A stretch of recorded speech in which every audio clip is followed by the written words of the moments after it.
कल की पावन कथा में आपने श्रवण करी कि किस प्रकार से राजा परीक्षित को सांप लगा कि 7 दिन में 7वें दिन तक्षक सर्प के काटने से तुम्हारी मृत्यु हो जाएगी।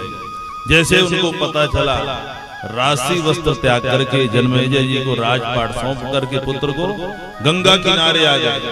बड़े बड़े ऋषि मुनि एकत्रित हैं, लेकिन मुक्ति का उपाय कोई नहीं बता पा रहा। तभी अचानक से 16 वर्षीय सुखदेव जी भगवान का प्रकट होता है। उनका दिव्य षोडशोपचार विधि से पूजन किया, आप सभी ने भी मिलकर के किया।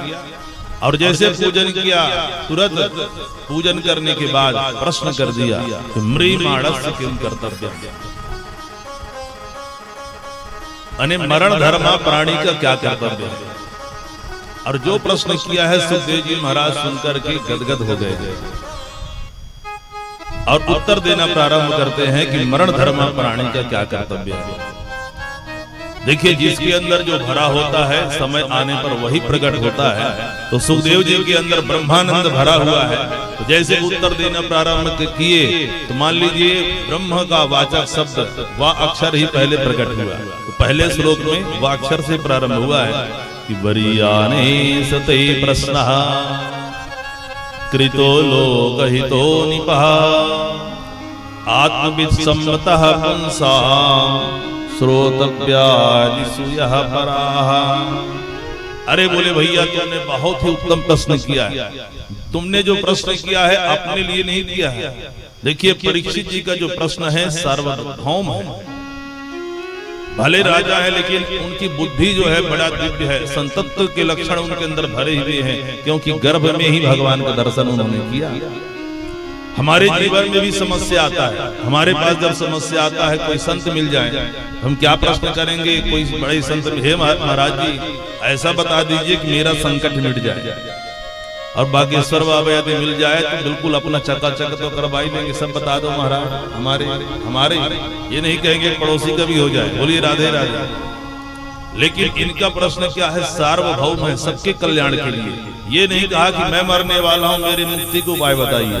ये कहा कि म्रीमाणस्य किम कर्तव्यम, मरण धर्म प्राणी का क्या कर्तव्य है। भाई, मरण धर्म केवल परीक्षित थोड़ी है। हम सबकी मृत्यु 7 दिन में ही होनी है। रवि सोम मंगल बुध गुरु शुक्र शनि 7 दिन ही है, और इनको भी 7 दिन का साथ मिला है। तो मान लीजिए सबके कल्याण के लिए यहाँ पे प्रश्न जो है कर दिया है। सुखदेव जी भगवान कहते हैं, देखो भैया, ये प्राणी बड़ा मोह में ग्रसित है।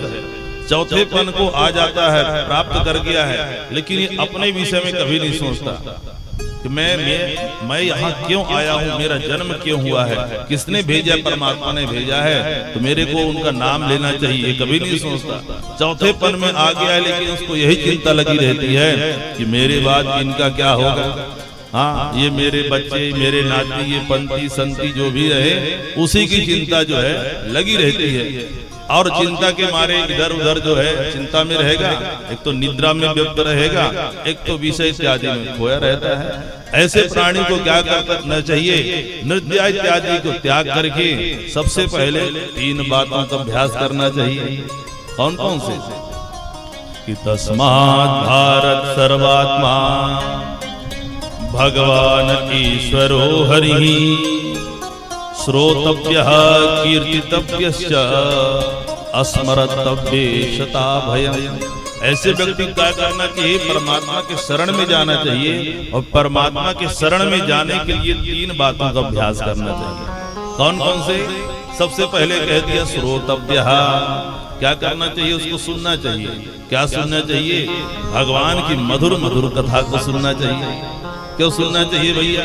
जब तक हम किसी के विषय में सुनेंगे नहीं तो उसके विषय में जानेंगे नहीं। जाने बिने न होई प्रतीति, बिनु प्रतीति होई नहीं प्रीति। जब कथा सुनेंगे, भगवान के विषय में जानेंगे कि भगवान का स्वरूप कितना सुंदर है, उनका स्वभाव कितना सुंदर है, भगवान के प्रति हमारे अंदर प्रेम जगेगा। इसलिए मधुर मधुर कथा को सुनाइए। जब कथा को सुनकर के द्रवित हो जाए, उसी क्षण संकल्प ले लीजिए। ऐसा नहीं कि घर जाके महाराज जी कह रहे हैं भगवान का नाम नित्य लेना है, तो यहीं से प्रारंभ कर दीजिए, यही संकल्प ले लीजिए। क्योंकि यहाँ संकल्प नहीं लेंगे तो घर जाते जाते जैसे लोहा ठंडा हो जाए, कितना हथौड़ा मारो फिर काम करने वाला वो नहीं है। ऐसे मन जब द्रवित हो उसी समय भगवान का नाम लेने का, उनके कार्य करने का तुरंत हमें संकल्प जो है ले लेना चाहिए। इसलिए सबसे पहले कहा श्रोतव्यः, पहले सुनिए फिर उसके बाद कहते रहे हैं कीर्तितव्यस्य, सुनिए फिर सुन करके दूसरों को भी सुनाइए, और उनके बाद क्या करिए स्मरतव्ये शता भयम्, उसके बाद भगवान के स्मरण करिए। परीक्षित जी कहे महाराज जितनी लंबी चौड़ी बात बता रहे हैं आपकी, पहले कथा सुनिए फिर सुनाइए और फिर स्मरण करिए। मेरे पास तो 7 दिन ही है, 7 दिन में मेरा क्या, मैं क्या क्या कौन सा कथा सुनते रहूंगा। जहां ऐसे कहा सुखदेव जी भगवान का, देखो भैया तुम्हारे पास 7 दिन बहुत है, अंतिम क्षण एक क्षण भी भगवान का कोई स्मरण कर लिया तो उसकी मुक्ति हो जाती है। राजा खटवांग ने अंतिम क्षण में भगवान के चरणों का ध्यान किया था, उसकी मुक्ति हो गई। इसलिए भैया क्या करो, भगवान के चरणों का ध्यान करो।